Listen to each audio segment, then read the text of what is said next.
tieto voľby boli vlastne jedinečné. Už aj tým, že v prvom kole kandidovali 3 ženy zo 7 kandidátov a že do druhého kola sa dostala Iveta Radičová.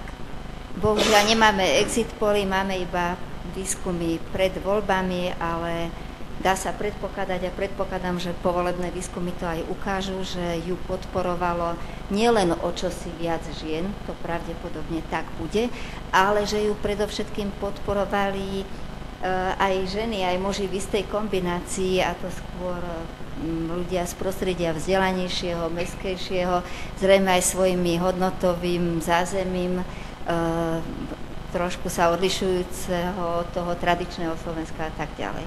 Že to nebola iba vojna medzi severom a juhom? To nebola vôbec iba vojna medzi severom a juhom, naozaj je tam dôležitý tento moment liberálne versus konzervatívne a mestské versus vidiecké.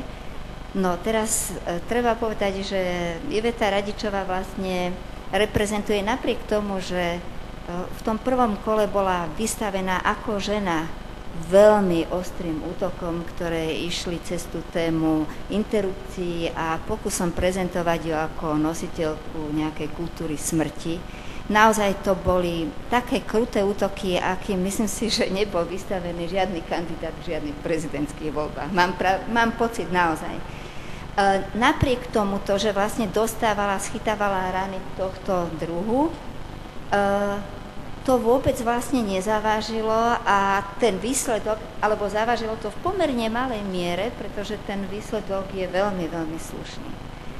Radičová predstavuje ženu, ktorá vlastne svojím spôsobom je takým zrkadlom tej situácie napríklad z hľadiska vzdelanostnej úrovne na Slovensku, kde ženy už dnes majú o čosi vyššiu úroveň vzdelania ako muži, ale ich pozície vo verejnej sfére sú výrazne slabšie a ona je vlastne človek, ktorý prerazil ten sklený strop, dá sa povedať, napríklad tým, že je jedna z mála profesorov, tam celkovo je žien podstatne menej, bez toho, aby veľmi výrazne argumentovala nejakými feministickými alebo nejakými antagonistickými heslami namierenými proti nadvláde mužov a podobne. Ja mám pocit, že jej sa veľmi dobre podarilo vlastne ostať ženou, ale mať zároveň oveľa širšie portfólio vecí, ktoré môže ponúknuť.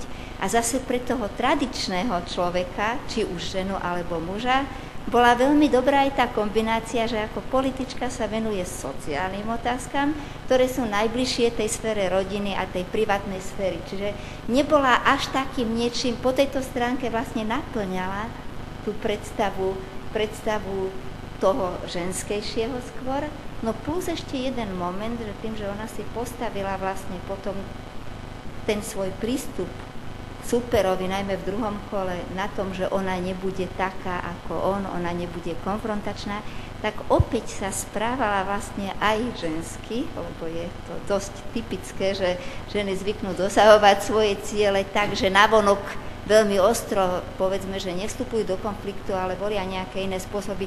A ja si myslím, že aj takýmto nepriamým spôsobom, bez toho, aby sa to nejako pomenúvalo, sa to takým dobrým spôsobom skombinovala vysoká erudícia a taký pokoj, aj vlastne s tou hlavnou oblasťou jej profesionálneho záujmu a v každom prípade to podľa mňa dosť výrazne zmenilo predstavu, ktorá sa často hovorí, že proste aké je Slovensko, je po mnohých stránkach možno patriarchálne, ale vôbec neplatí to, že by sa žena nemohla v politike presadiť.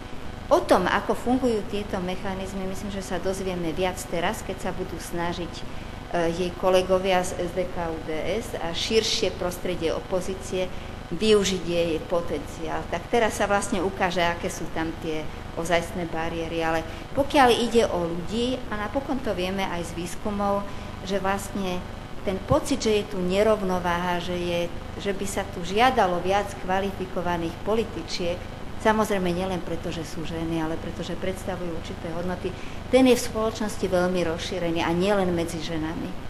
Iveta Radičová vďaka jedinečnosti kvalit, ktoré prezentovala verejnosti, ona podľa mňa zmenila úplne diskurs na Slovensku. Ja chcem veriť, že došlo možno aj k takému zlomovému bodu, pretože teda v tejto otázke, v otázke reprezentácie žien v politike alebo vo verejnom živote, pretože my vieme, že úroveň je veľmi nízka. My máme vo vláde iba jednu ministerku, v parlamente zastúpenie žien je naozaj podštandardné, ale ja si spomínam ešte pred pár mesiacmi jednou z takých najfrekventovanejších otázok o perspektívach Ivety Radičovej v súťaži o prezidentskú funkciu bola otázka o tom, či ho môže handicapovať fakt, že je žena. Ale už pár týždňov pred samotnými voľbami proste táto téma zanikla. Už sa nikto nepýtal, už proste nikto nebral toto ako nejaký kľúčový faktor, ale práve vďaka tomu, že ona naozaj poskytla niečo výnimočné podľa mňa v tej kampani, keď ja priznám sa, že na niektoré veci pozerám trošku kritickejšie. Myslím si, že sa nespravala vždy ako politička v tých súbojoch, ale je to na diskusiu. Napríklad, keď bola konfrontovaná so svojím superom, tak v situácii, keď podľa mňa nemohla, ale musela poukázať na rôzne problematické stránky jeho minulosti, tak to nevyužila. Dokonca nevyužila to spektakulárnym spôsobom. To bolo podľa mňa vidieť na nej, že chcela dať najavo občanom, že otázka proste negatívnych kvalít jej supera nie je natoľko dôležité, že dôležitejšie je prezentovať svoje vlastné pozitívne nejaké skúsenosti alebo pozitívne momenty, pozitívne prvky.